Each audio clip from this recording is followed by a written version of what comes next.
Bahwa benar telah terjadi laka lantas pada hari Rabu tanggal 23 Juli 2021 sekira pukul 18.15. TKP-nya di Jalan Mayor Yusuf Singadikane, tepatnya di atas jembatan Musi 2.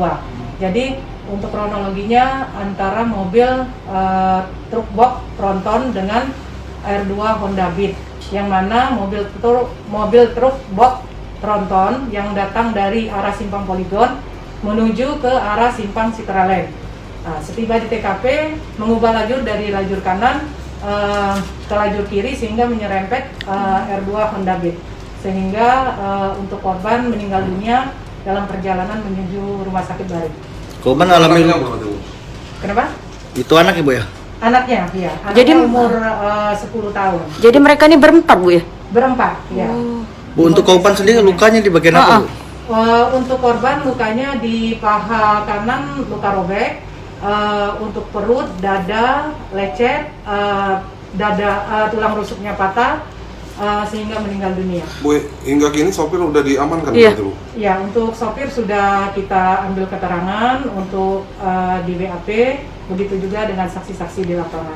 Bu, truk kontainer itu mau ngarah kemana, Bu? Dari mana mau kemana? Untuk truk itu dari arah Simpang Poligon menuju ke arah Simpang Citralen.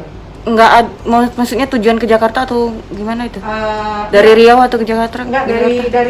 dari sini, dari Palembang hanya ke dalam kota. Tapi sini. platnya plat BK, Bu? Iya, plat BK. Bu, inisial truk sendiri yang diamankan siapa, Bu? Untuk nama ininya Inisial Agung Putra Yunanda. Warga mana itu, Bu? Ini Kota Padang. Agung Putri. Berarti sama kernetnya juga turut diamankan, Bu? Ya, Oke, Bu. Kalau untuk pasal sendiri, Bu, kalau dikenakan apa tuh, Bu? untuk pasalnya melanggar pasal 310 ayat 4 Undang-Undang Nomor 22 Tahun 2009 Oke. Tentang apa itu, Bu?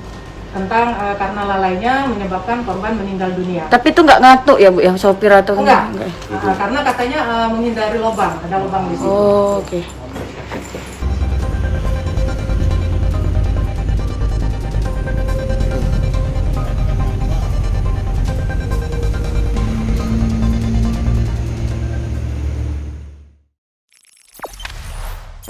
Jangan lupa subscribe, share, komen, dan like ya.